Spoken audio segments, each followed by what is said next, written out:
নমস্কার, পাঁচমিশালির আজকের পর্বে সকলকে স্বাগত। আজকের বিষয়, তৃণমূল ছাত্র পরিষদের প্রতিষ্ঠা দিবস উদযাপনেও ঋতব্রত শিবিরকে টেক্কা দিল কালীঘাট শিবির। এদিন আদালতের নির্দেশে মমতা শিবিরের অনুষ্ঠান হয় ক্যাথিড্রাল রোডে।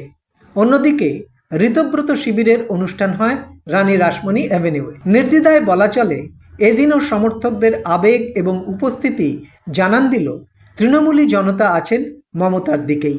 21শে জুলাইয়ের তুলনায় 28শে আগস্ট ঋতব্রত শিবিরের অনুষ্ঠানে ভিড় কিঞ্চিত বেশি হলেও সেই জনতা নিজেদের মুখ লুকোতেই ব্যস্ত ছিল।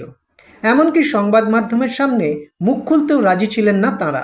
অন্যদিকে মমতার ক্যাথিড্রাল রোডের সমাবেশে উপচে পড়া ভিড়ে স্বতঃস্ফূর্ততা ছিল চোখে পড়ার মতো। এদিন সভা মঞ্চে মমতা উপস্থিত হওয়া মাত্র সমবেত জনতা ব্যারিকেড সরিয়ে মঞ্চের সামনে ভিড় করেন।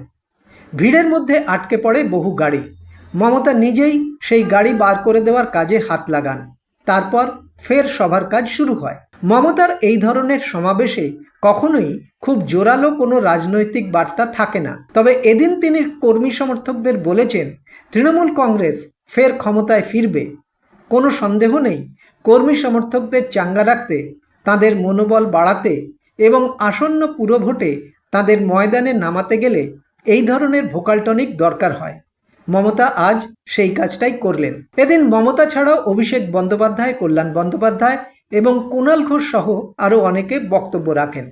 কল্যাণ এবং কুণাল ঘোষ তাদের বক্তব্যে বারবার দল ছেড়ে যাওয়া বিধায়ক সাংসদদের তীব্র সমালোচনা করেন। কল্যাণ বন্দ্যোপাধ্যায় দাবি করেন, এনসিপিআইতে যাওয়া 20 জন সাংসদদের পদ আজ হোক কাল হোক তিনি খারজ করিয়েই ছাড়বেন। অন্যদিকে ঋতব্রত শিবিরের অনুষ্ঠানে ঋতব্রত বিজেপির চেয়ে মমতার সমালোচনায় বেশি সরব ছিলেন। তবে তিনি সরকারের কাছে দাবি রেখেছেন, অবিলম্বে ছাত্র সংসদ নির্বাচনের ব্যবস্থা করা হোক। মমতা শিবিরের সমাবেশে আজ এবং বেশ কিছুদিন ধরে বহু নতুন ছাত্রছাত্রী যুব কর্মীদের দেখা যাচ্ছে।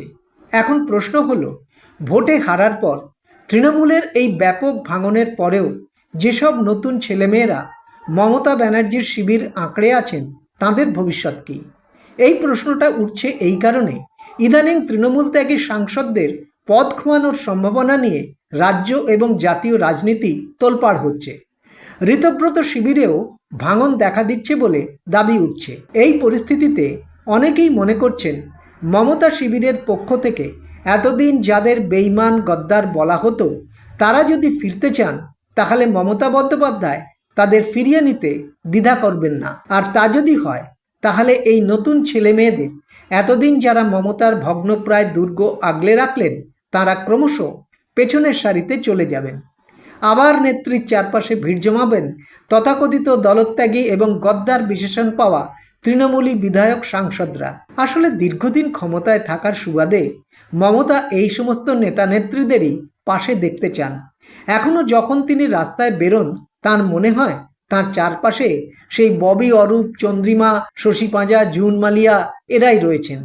ফলে তারা ফিরতে চাইলে মমতা খুব বেশি দিন তাদের দূরে সরিয়ে রাখবেন না বলেই মনে করা হচ্ছে। এদিনের সমাবেশে আরও একটা কথা প্রমাণিত হলো।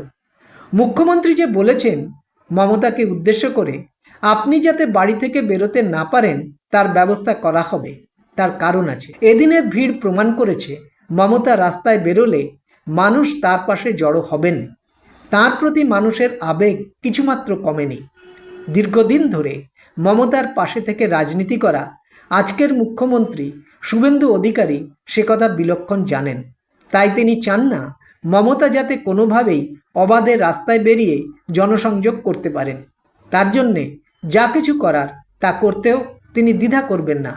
তা নিয়ে রাজনৈতিক সমালোচনাকে তিনি মোটেই গুরুত্ব দিতে রাজি নন। আজ এই পর্যন্ত। ভালো লাগলে সাবস্ক্রাইব করবেন, লাইক, শেয়ার, কমেন্ট করবেন। আপনাদের মতামত আমাদের কাছে অত্যন্ত গুরুত্বপূর্ণ। আর হ্যাঁ, বেল আইকন অবশ্যই প্রেস করবেন। সবাই ভালো থাকুন, সুস্থ থাকুন। নমস্কার।